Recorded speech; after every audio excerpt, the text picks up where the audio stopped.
dust clouds rising, 250,000 voices roaring, then silence as 47,000 men refused to run. On a scorched plain near ancient Gaugamela, the Persian Empire prepared to execute its final solution to the Greek problem. They had the numbers, the terrain, the terror weapons. They had everything except the one thing that mattered: an opponent who saw the gap before it opened. This wasn't a fair fight. This was geometry disguised as warfare. By the end of this video, you'll understand how Alexander turned a death trap into a killing ground, how 47,000 taught 250,000 that empires aren't eternal, and how one wedge formation changed the course of Western civilization.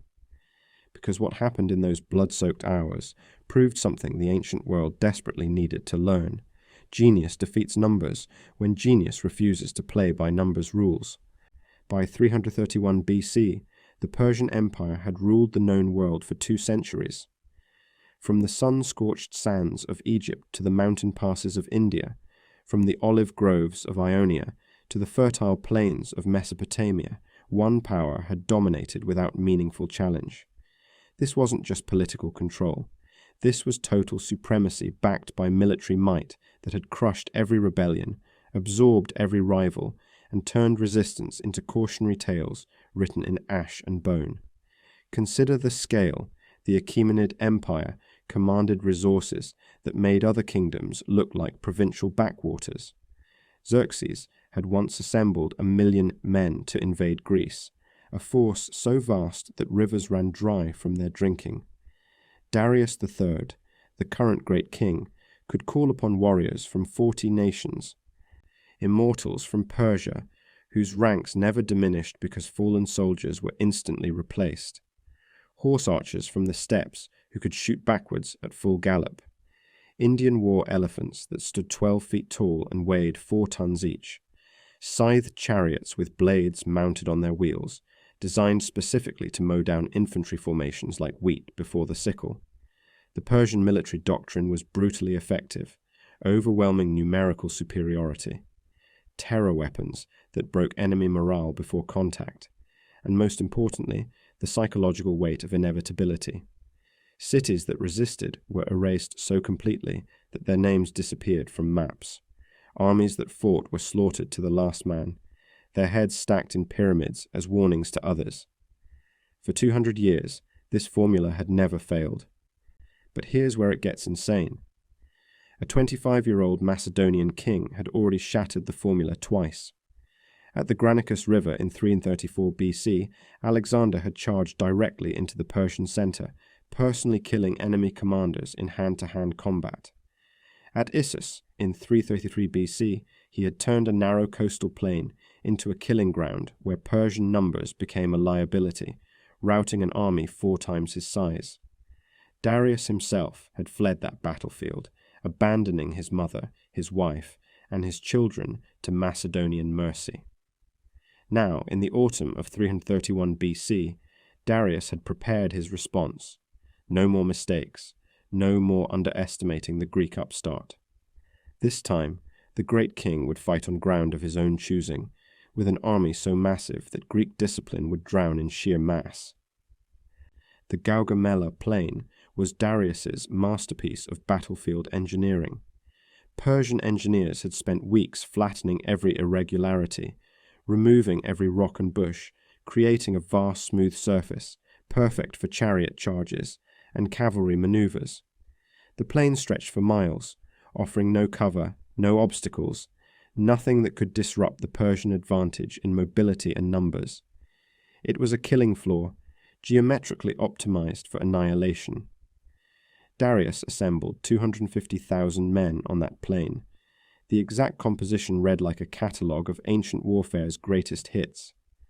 10,000 immortals forming the royal guard, their armor glinting like scales on a bronze serpent.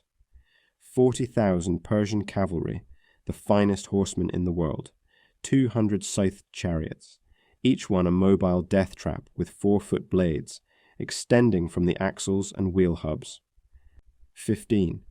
Indian war elephants, creatures most Greeks had never seen, whose trumpeting alone could stampede horses.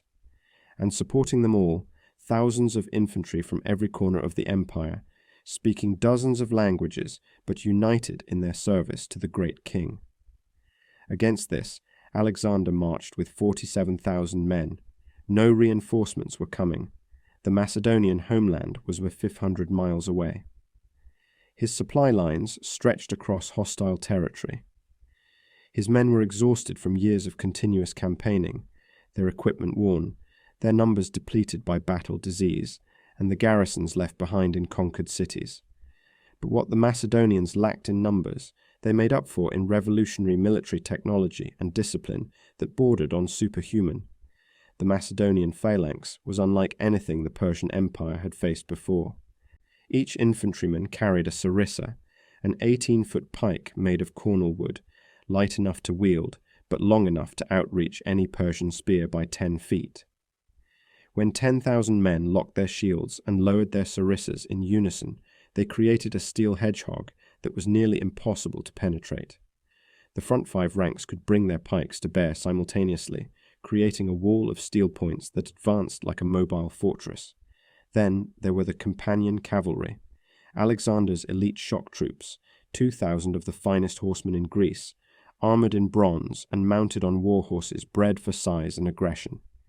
Unlike Persian cavalry that relied on harassment and archery, the companions fought in wedge formation, a triangle of steel designed to punch through enemy lines like a battering ram. At the tip of that wedge rode Alexander himself, instantly recognizable in his white-plumed helmet and ornate armor, always leading from the front, always seeking the decisive point. The strategic situation was desperate beyond measurement. Alexander knew he couldn't win a war of attrition. Every day he delayed, Darius could summon more troops. Every battle he fought depleted his irreplaceable Macedonians. He needed decisive victory, and he needed it now, before the empire's full weight could be brought to bear. Darius knew this too. The Persian strategy was simple: use the flat ground to deploy overwhelming force, let the scythed chariots break the phalanx, then flood through the gaps with cavalry and elephants, crush the Macedonians through pure mass. Make Alexander watch his army die before killing him personally. It was a perfect trap, tactically sound, numerically overwhelming, fought on chosen ground. There was just one problem. Alexander wasn't trying to survive this battle. He was trying to end the war in a single afternoon. And he had seen something in the Persian deployment that Darius hadn't noticed, a weakness hidden inside apparent strength, a gap that would open if he could just force Darius to make one mistake. As the sun set on September the 30th, 331 BC, the two armies camped within sight of each other. Persian campfires stretched to the horizon, a constellation of flame that seemed to have no end. The Macedonian camp was a tiny island of light by comparison. Alexander's officers urged him to attempt a night attack, to use darkness to negate Persian numbers. Alexander refused. He would fight at dawn, in broad daylight, where every man in both armies could watch what was about to happen. Because what he was planning wasn't just military victory, it was theatre, a demonstration that would echo through centuries, proving that the age of Persian dominance was over. That night, while his men sharpened weapons and checked armor, Alexander walked the camp perimeter alone. His closest companions watched him study the Persian campfires, his eyes tracing patterns in their deployment, his mind running through scenarios and counter-scenarios. He slept for 3 hours, deeply and without apparent concern, while his officers paced and worried. When dawn broke on October the 1st, 331 BC, Alexander rose, refreshed and smiling. His officers asked about battle plans. He gave them the simplest order in military history. Follow me. Dawn broke grey and copper over the Gaugamela plain. 250,000 Persians moved into position with the precision of a machine designed for one purpose: annihilation. The sound was overwhelming. The jingle of 100,000 bridles, the tramp of infantry that seemed to have no end, the trumpeting of war elephants, the screech of chariot wheels as 200 death machines rolled into formation. This wasn't an army. This was the accumulated military power of half the known world, compressed into a single killing blow. Darius III sat in his command chariot at the center of his line, surrounded by his 10,000 immortals. From his elevated position, he could see the entire battlefield. His plan was geometric perfection. Scythed chariots would break the Macedonian phalanx. His superior cavalry would envelop both flanks. The elephants would terrify and scatter any survivors. By midday, Alexander's head would be mounted on a Persian spear, and the Greek problem would be solved forever. What Darius saw gave him confidence. The Macedonian line looked pitifully small. 47,000 men stretched thin across the plain, their formation angled oddly to the right. They weren't even facing him squarely. It looked like amateur hour, like Alexander had already accepted defeat and was positioning for retreat.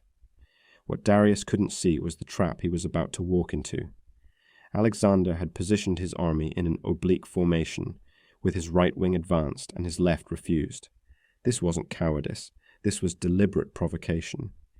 He was offering his right flank as bait, daring Darius to overcommit his left wing in pursuit. The Persian king would see weakness where Alexander had planted strength. At 6 in the morning, Darius gave the order. The scythed chariots rolled forward. 200 death machines began their charge. Each chariot was pulled by 4 horses, driven by a charioteer with a warrior beside him. 4-foot blades extended from the axles and wheel hubs, spinning as the wheels turned, designed to cut men off at the knees and turn a phalanx into a slaughterhouse. This was Darius's answer to Greek heavy infantry. This was the weapon that would prove Persian innovation superior to Macedonian discipline. The chariots built speed. 100 yards from the Macedonian line, they reached full gallop. The drivers aimed for the center of the phalanx, where the sarissas were thickest, where the carnage would be greatest. 50 yards. The Macedonians didn't move. They stood in perfect silence, sarissas lowered, shields locked, 25 yards. Then the phalanx opened, not in panic, not in breaking, but in pre-planned gaps that appeared between units like doors opening in a wall. The chariots thundered through empty space, their blades cutting nothing but air. As they passed through the gaps, Macedonian light infantry that had been hidden behind the phalanx emerged with javelins. The slaughter was mechanical. Horses were hit first, screaming and falling, sending chariots tumbling end over end. Drivers were pulled from their seats and killed before they could rise. Warriors trapped in overturned chariots died where they lay. Those few chariots that made it through the phalanx found themselves in a killing ground behind the Macedonian line, surrounded by reserve troops who methodically destroyed them. Of 200 scythed chariots, fewer than 20 made it back to Persian lines. Darius's terror weapon had achieved nothing except demonstrating that Macedonian discipline was immune to fear. But here's where it gets worse for the Persians. Darius, watching his chariots fail, made his first critical error. He ordered his left-wing cavalry to charge Alexander's exposed right flank. 15,000 of his finest horsemen, Persian and Bactrian cavalry in combined formation, swept forward in a thundering mass. This was overwhelming force applied to an apparent weakness, basic military doctrine. Crush the exposed wing, roll up the enemy line. Alexander watched them come. He didn't move. His companion cavalry sat motionless on the Macedonian right, 2,000 men against 15,000, watching death approach at full gallop. His officers began to shout warnings. The Persian cavalry was 200 yards away, 100 yards. Alexander gave a signal. The Macedonian right wing began to withdraw, not in panic, in measured steps, maintaining formation, falling back at an angle. The Persian cavalry, smelling victory, accelerated to pursue.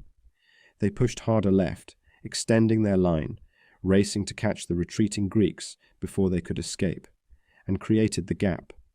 In their eagerness to destroy Alexander's right, the Persian left cavalry pulled away from their center.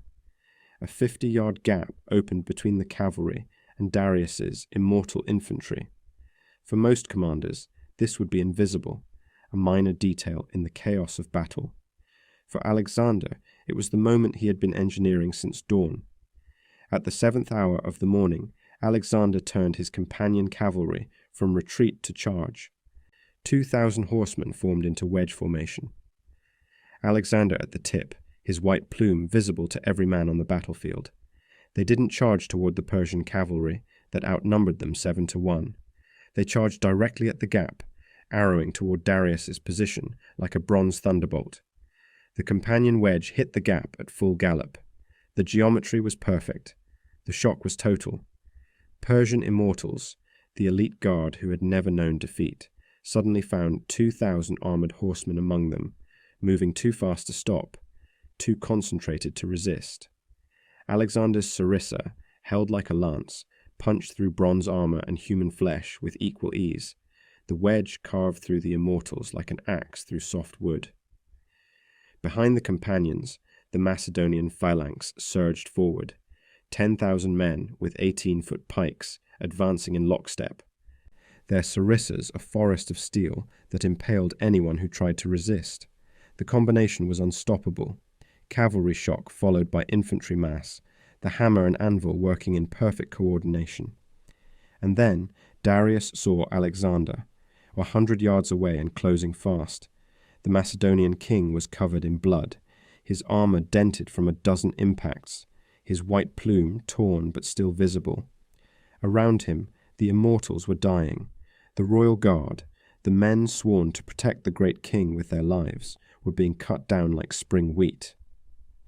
For the first time in his life, Darius III felt something the Persian Empire had made others feel for 200 years. Fear. His chariot driver saw it too, saw Alexander coming, saw the wedge of Macedonian cavalry cutting through everything between them and their target. The driver made a decision. Without waiting for orders, he wheeled the royal chariot around and drove for the rear. Darius fled. The effect was instantaneous and catastrophic. When the great king's chariot turned away from battle, every Persian soldier who could see it knew what it meant. The god king who claimed divine mandate had abandoned them. The center, which had been holding against the phalanx advance, began to waver. Men looked over their shoulders. Officers shouted contradictory orders. Cohesion, that invisible thing that turns a mob into an army, began to dissolve. The Persian center collapsed not from casualties, but from psychology. They had the numbers, they had the position, but they no longer had belief.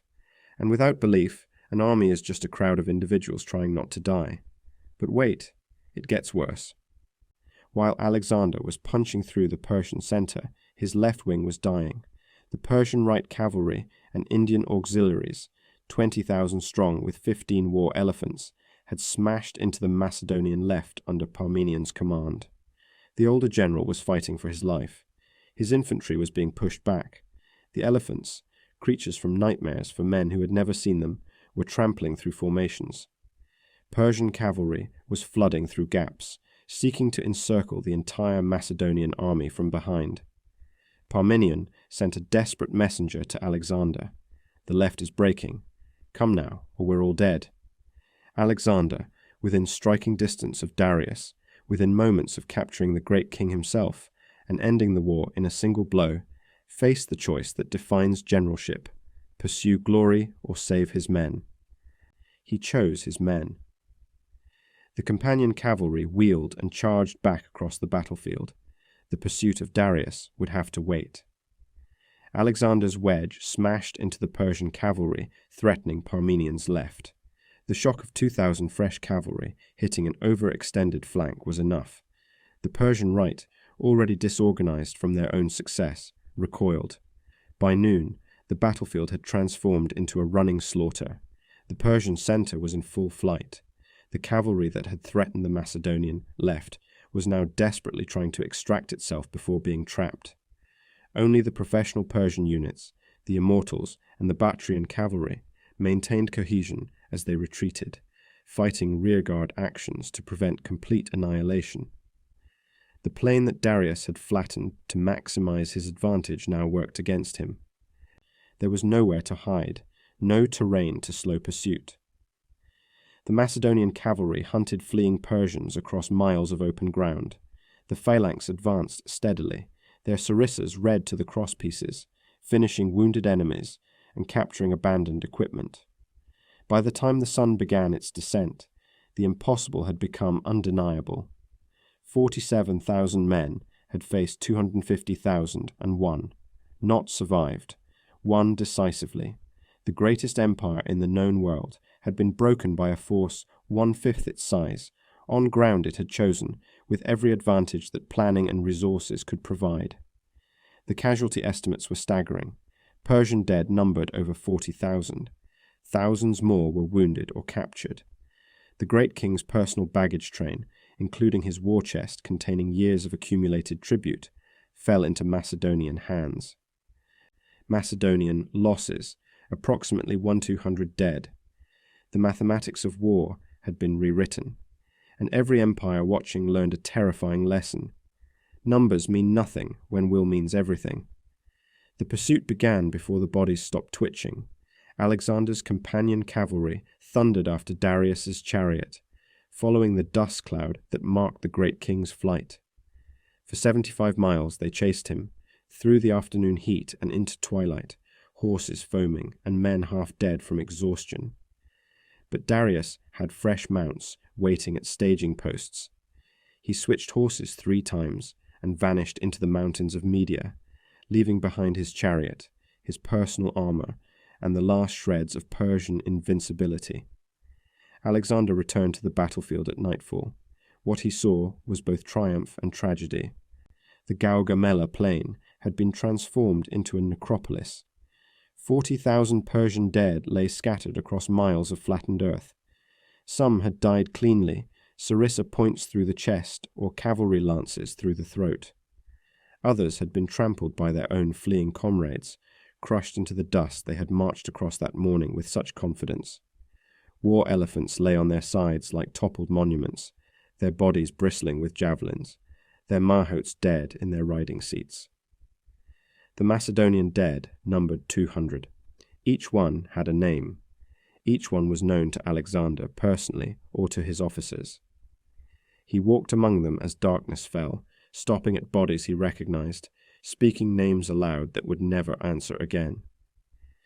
These weren't statistics. They were men who had followed him from Macedon to the edge of the known world, who had trusted that his tactical genius would bring them home rich and alive. Here's what your history teacher never told you about great victories. They're built on the corpses of friends. Alexander wept that night, not from joy at his triumph, but from grief at its cost. Parmenion's left wing had nearly broken. If Alexander had delayed his return by 5 more minutes, the entire Macedonian left would have been overrun. 3,000 men on that flank had fought against 20,000 with war elephants, holding position through discipline and desperation. Their casualty rate was over 30%. They had saved the battle by refusing to die fast enough. Young Clytus, one of Alexander's childhood companions, had taken a Persian lance through the shoulder while protecting the king during the wedge charge. The wound would heal, but the shoulder would never be the same. He would swing a sword awkwardly for the rest of his life, a permanent souvenir of the afternoon when 47,000 had done the impossible. But the strategic consequences of Gaugamela dwarfed the tactical details. Within a week, word of the battle spread through the Persian Empire like plague. Darius had assembled the largest army in Persian history, fought on ground of his own choosing, employed every weapon and tactic in the imperial arsenal, and had been crushed so thoroughly that he had abandoned the battlefield before half his army was dead. The message was unmistakable. The Persian Empire was no longer invincible. The great king was no longer untouchable. Cities began to surrender without a fight. Babylon, the ancient jewel of Mesopotamia, threw open its gates when Alexander approached. The city's priests declared him the legitimate successor to Nebuchadnezzar, the new master of the world. Persian garrisons withdrew without resistance. Satraps, who had collected tribute for Darius, suddenly discovered they had always admired Greek culture. The empire, held together by the belief that resistance was futile, collapsed the moment that belief died. Susa fell without a spear being raised. Its treasuries, held 50,000 talents of gold and silver, enough wealth to fund Alexander's campaigns for a decade. Persepolis, the ceremonial capital where Persian kings had been crowned for 200 years, opened its gates after token resistance. Alexander seized 120,000 talents from its vaults. That was more wealth than the entire Greek world had seen in a generation. But Darius himself remained free. The great king fled east, toward the satrapies of Bactria and Sogdiana, hoping to raise a new army from the unconquered eastern provinces. For months, Alexander pursued him across Persia, through mountains and deserts, always one day behind. Then, in the summer of 3030 BC, Darius's own nobles betrayed him. Bessus, the satrap of Bactria, and Nabarzanes, the cavalry commander, decided the great king had become a liability. They stabbed Darius multiple times and left him dying beside the road, then fled east with their remaining troops. Alexander found him still breathing, the Macedonian king, who had destroyed Darius's armies and shattered his empire, knelt beside his dying enemy and covered him with his own cloak. Darius died looking into the eyes of the man who had proven that Persian dominance was a myth written in sand, now washing away with his blood. Here's where it gets insane from a tactical perspective. Military historians have studied Gaugamela for 2,300 years, and it remains the gold standard for decisive battle.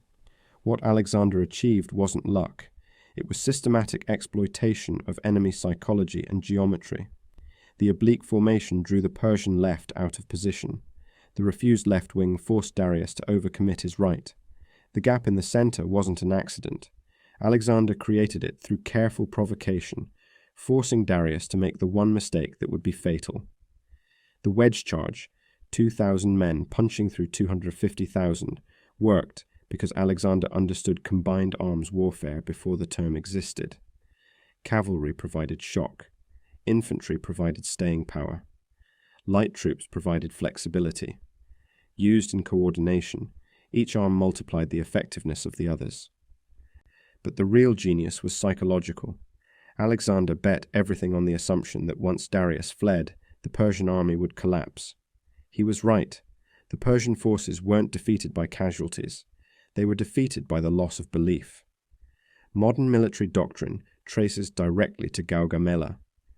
The German blitzkrieg of World War II used the same principle: concentrate force at a decisive point, achieve breakthrough, exploit the gap before the enemy can react.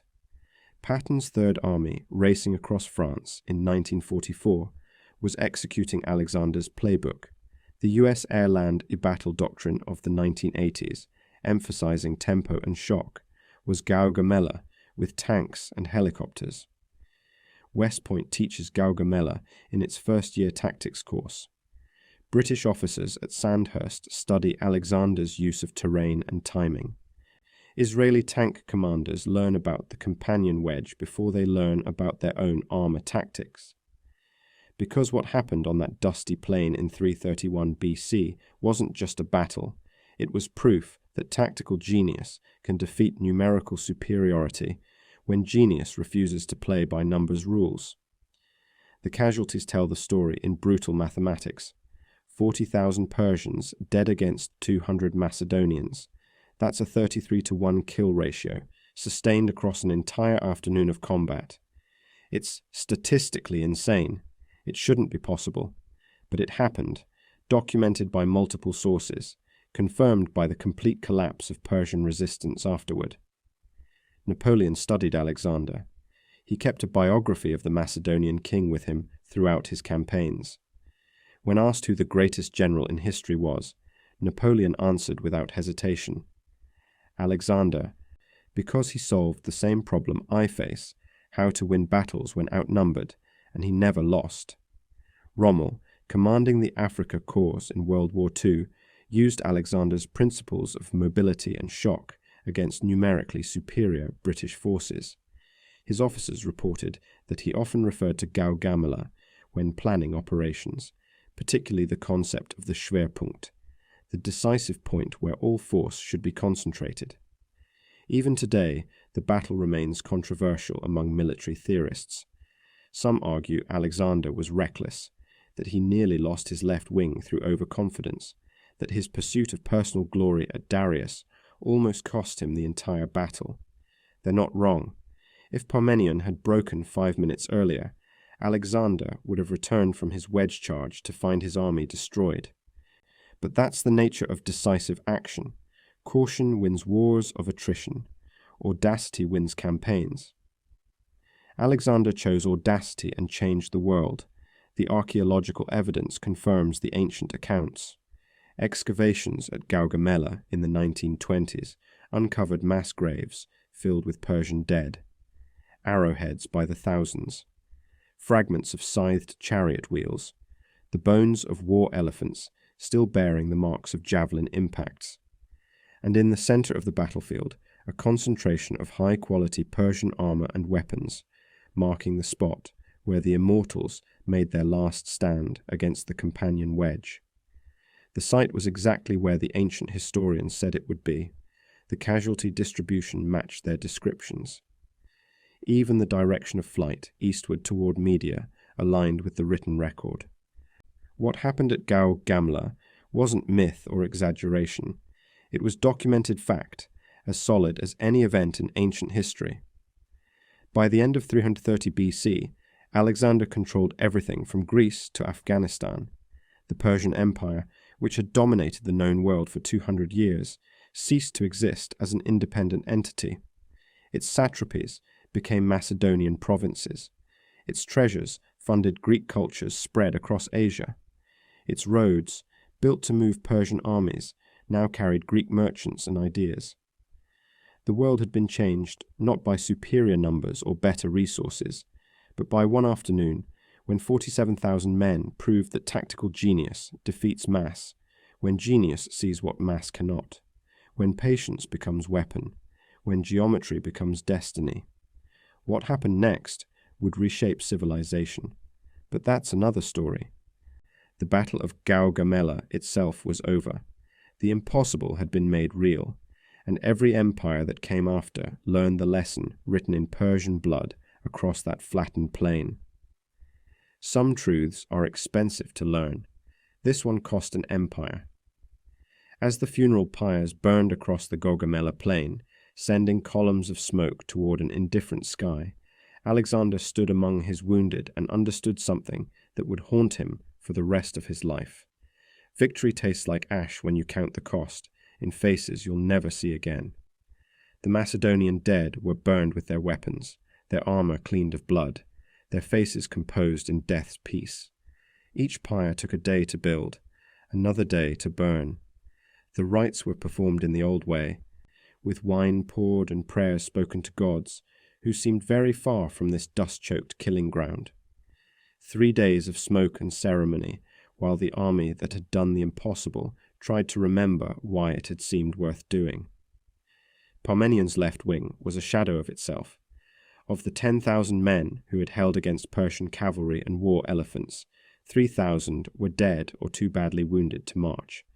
The survivors moved like old men, their eyes carrying that distant look of warriors who had seen their own deaths and somehow walked past them. They didn't celebrate. They didn't boast. They simply existed, breath by breath, grateful that breathing was still possible. Young Hephaestion, Alexander's closest friend, had taken a spear thrust to his thigh during the wedge charge.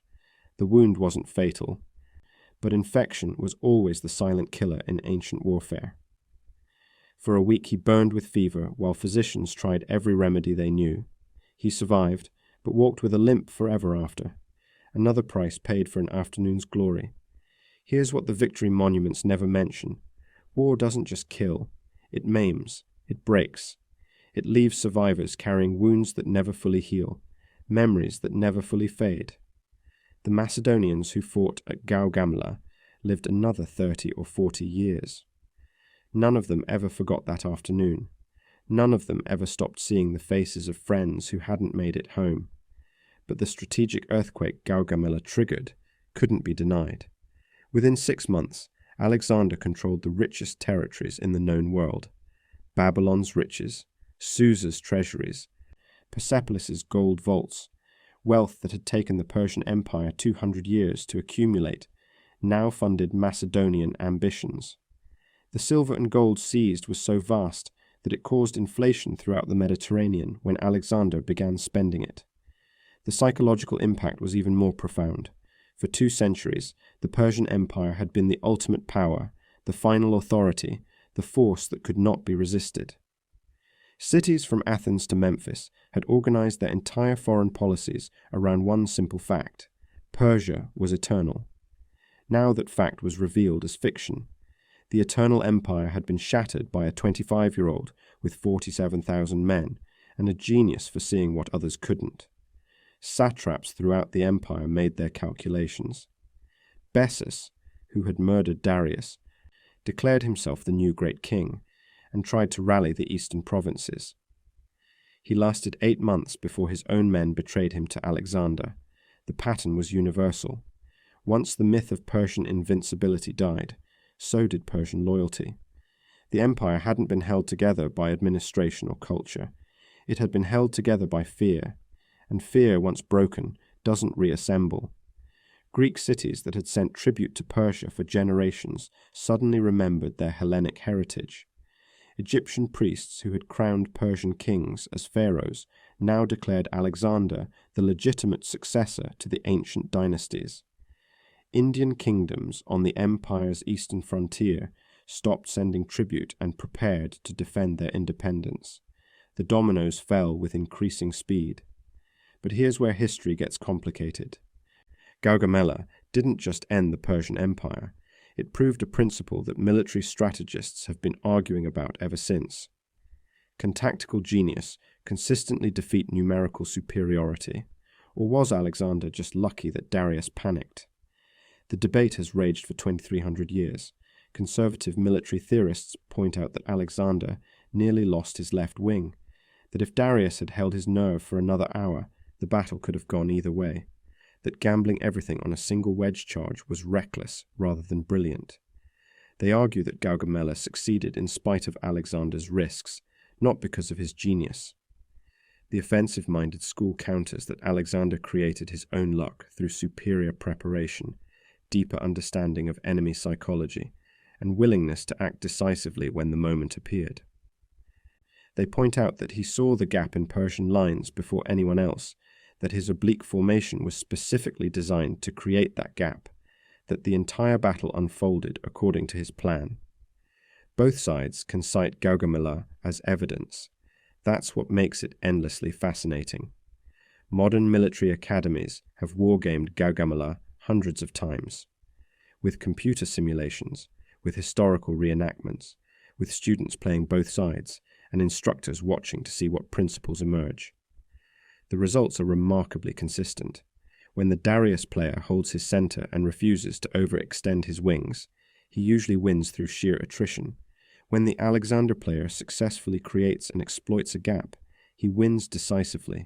The battle wasn't predetermined. It was won through Alexander's ability to force Darius into making the exact mistakes that would be fatal. That's the lesson that echoes through military history. Patton, in World War II, applied Gaugamela's principles during the breakout from Normandy. After achieving breakthrough, he drove his Third Army across France at speeds that left German commanders unable to establish defensive lines. His officers reported that he constantly referenced Alexander, particularly the concept that pursuit after victory is often more important than the victory itself. Patton's armored columns weren't just advancing. They were pursuing a broken enemy that had lost the will to establish coherent resistance. Rommel, despite being on the losing side in North Africa, demonstrated Alexandrian principles repeatedly. Outnumbered and undersupplied, he used mobility and concentrated shock to defeat numerically superior British forces. His principle was simple: strike at the decisive point with overwhelming local superiority, achieve breakthrough, exploit before the enemy can react. Gaugamela in the desert, with tanks replacing cavalry and radios replacing runners. The Israeli Defense Forces, facing numerical inferiority against surrounding Arab nations, built their entire doctrine around Gaugamela's lessons. In the Six-Day War of 1967, Israeli armor punched through Egyptian lines in the Sinai using combined arms tactics that Alexander would have recognized instantly. Concentrate force, achieve breakthrough, pursue relentlessly before the enemy can recover. The principle worked as well with jet aircraft and tanks as it had with cavalry and phalanxes. Even the US military's airland battle doctrine, developed in the 1980s to counter Soviet numerical superiority in Europe, drew directly from Gaugamela. The emphasis on tempo, on striking deep behind enemy lines, on using superior mobility to offset numerical disadvantage, these were Alexander's principles, updated with technology but unchanged in fundamental concept. Archaeological confirmation of the battle continues to emerge. In 2009, Kurdish archaeologists working near modern Mosul uncovered a cache of weapons buried in a mass grave. Carbon dating placed them at 331 BC. The armor styles matched Persian immortal equipment. The grave's location aligned perfectly with ancient accounts of where the Persian center collapsed. Even 2,300 years later, the evidence supports the historical record. Military historians estimate that if you attend any major military academy in the world, West Point, Sandhurst, San Cyr, the Frunze Academy, you will study Gaugamela within your first year.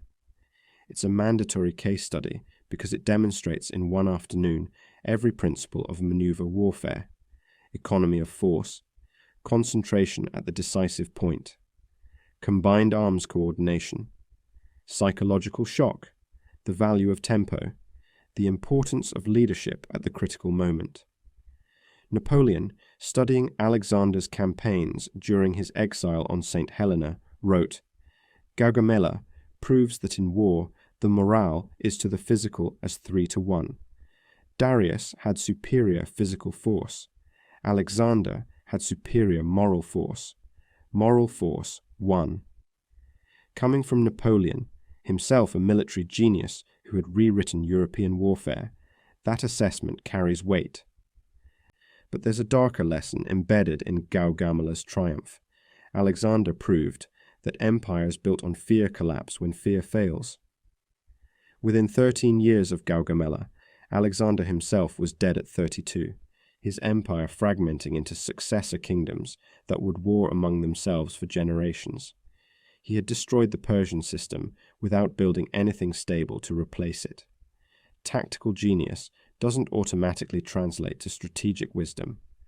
Knowing how to win battles doesn't mean knowing how to build civilizations. The Persian Empire, for all its flaws, had maintained relative stability across dozens of cultures and languages for 200 years. The Hellenistic kingdoms that replaced it were locked in constant warfare. You can argue about which was worse, Persian autocracy or Hellenistic chaos. The question doesn't have an easy answer. What's undeniable is the legacy. Gaugamela ended the ancient world's dominant empire and opened the door for Hellenistic culture to spread from the Mediterranean to India. Greek became the language of trade and scholarship. Greek philosophy, art, and science hybridized with Persian, Egyptian, and Indian traditions, creating cultural syntheses that shaped human civilization. The price was 40,000 Persian dead on a dusty plain, plus uncounted thousands more in the empire's collapse. The Macedonians paid too, though their 1,200 dead are overshadowed by their victory. Every one of those 1,200 had a family that would never see them again. That's the arithmetic of military genius. The victories are remembered. The cost is forgotten. As the sun set on October 1st, 331 BC, two certainties had been established. First, that tactical brilliance could defeat numerical superiority when brilliance saw opportunities that numbers couldn't create. Second, that the age of Persian dominance was over, ended not by time or internal decay, but by one afternoon when a 25-year-old Macedonian taught the world that empires aren't eternal. The lesson echoed through every empire that followed. Rome learned it when Germanic tribes destroyed 3 legions at Teutoburg Forest. Britain learned it when colonial militias defeated professional armies in the American Revolution. The Soviet Union learned it when Afghan mujahideen turned their invasion into a decade-long nightmare. Numbers matter, resources matter, but will, properly directed by genius, matters more. That's what 47,000 Macedonians taught 250,000 Persians in the space of one bloody afternoon. That's why, 2,300 years later, we still remember Gaugamela when we've forgotten 1,000 other battles with higher body counts. Because what happened there proved something humans needed desperately to believe, that the impossible becomes possible when genius refuses to accept the limitations that numbers impose. When mathematics faced will won. When empire met audacity, audacity prevailed. When the unstoppable force of Persian numbers met the immovable object of Macedonian discipline, the force broke and scattered like autumn leaves before a storm that had been 25 years in the making. In the end, Gaugamela answered the question that every underdog throughout history has asked: can we win? The answer, written in dust and blood and the shattered remnants of an empire, was simple: yes, if you're willing to see what others miss. If you're willing to risk everything on a single moment. If you're willing to pay the price that victory demands. 47,000 men proved it possible. The world has never been the same.